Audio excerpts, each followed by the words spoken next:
آئیے میں آپ کو سچا واقعہ کے ذریعے سمجھانے کی کوشش کرتا ہوں کہ کس طریقے سے صدقہ کرنا بلاؤں کو ٹال دیتا ہے۔ ایک سید صاحب ہوتے ہیں جو اپنے دینی کام میں ہمیشہ مصروف ہوتے ہیں۔ ان کے پاس ایک رات میں کال آتا ہے کہ حضرت آپ میرے پاس آئیے، میری بیٹی کی طبیعت جو ہے وہ بہت زیادہ خراب ہے اور وہ اب اس دنیا میں نہیں رہ سکتی، تو آپ آئیے اس سے ملاقات کریں، کاش ایسا ہو جائے یا شاید ایسا ہو جائے کہ میری بیٹی بچ جائے۔ تو حضرت تعجب میں آ جاتے ہیں اور بولتے ہیں کہ ایسا تو پاسبل ہے نہیں،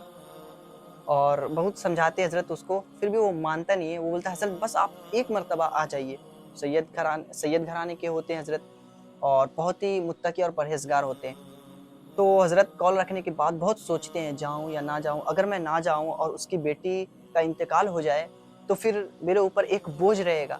کہ اس شخص نے مجھے بلایا اور میں نہیں گیا اور اس کے بعد اس کی بیٹی دنیا سے چلی گئی، تو بہت ہی بوجھوں تلے دب جاتے ہیں حضرت۔ پھر اپنے قریبی دوستوں سے پوچھتے ہیں تو وہ مشورہ لینے کے بعد سارے لوگ بولتے ہیں کہ حضرت آپ چلے جائیے، کیا پتہ کچھ اچھا ہو جائے۔ حضرت سب کی بات ماننے کے بعد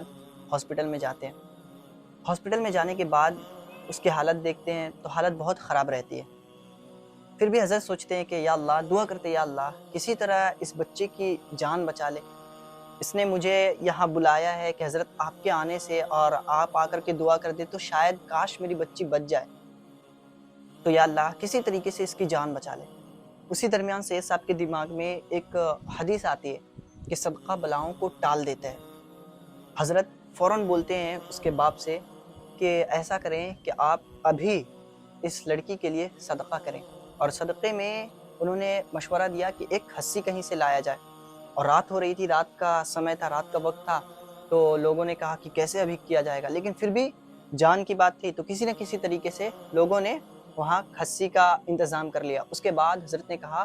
کہ اس کا صدقہ کرو، اس کو ذبح کیا گیا، اور اس کے بعد حضرت نے فرمایا کہ راتوں رات اس کو تقسیم بھی کر دیا جائے، ان تک پہنچایا جائے جو محتاج ہے، جو حاجت مند ہے،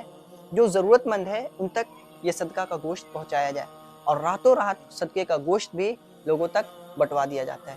اور اس کے بعد حضرت اپنے کام میں پھر سے مصروف ہو جاتے ہیں، مطلب ملنے کے بعد، سمے بتانے کے بعد حضرت چلے جاتے ہیں۔ جیسے ہی حضرت نکل کر کے چلے جاتے ہیں، رات کا سمے بھی تھا، ڈاکٹرز باہر آتے ہیں اور کہتے ہیں کہ آپ کی بیٹی کی حالت جو ہے وہ دھیرے دھیرے سدھرنے لگی ہے، اور وہ لوگ بھی حیرت میں رہتے ہیں کہ یہ کیسے ہو سکتا ہے۔ اور ان لوگوں نے بھی پوچھا تو وہ ڈاکٹر خود ہی کہتا ہے کہ وہ جو مطلب وائٹ پگڑی پہن کر کے جو آئے تھے نا، ان کے آنے کے بعد سے آپ کی بیٹی کی جو حالت ہے نا اس میں سدھار آئی ہے۔ سبحان اللہ، یہ ہے صدقے کی طاقت، کہ صدقہ کرنے سے، یہ میں نہیں کہہ رہا کہ یہ ان سید صاحب کی کرشمہ ہے، ایسا کچھ نہیں، لیکن اس میں اللہ تبارک و تعالیٰ کے نام کا صدقے کی برکت ہے، کہ صدقے کی وجہ سے وہ اس کی جو حالت تھی، کنڈیشن تھی، وہ بہتر ہونے لگی۔ اور آپ یقین نہیں کرو گے کہ یہ سچا واقعہ ہے، اور وہ عورت جس کے لیے اس رات صدقہ کیا گیا تھا اور حضرت نے دعا بھی کی تھی، وہ عورت آج تک زندہ ہے، اور وہ حضرت اور کوئی نہیں بلکہ سید امین القادری تھے، جن کے سامنے یہ پورا واقعہ پیش آیا ہے، اور انہوں نے خود اپنے الفاظ سے، اپنی زبان سے یہ سارا واقعہ بیان کیا حضرت نے۔ سوچو کتنا صدقہ میں پاور ہے، صدقے میں کتنی برکت ہے۔ اور صدقہ صرف یہی نہیں کہ آپ لوگوں کو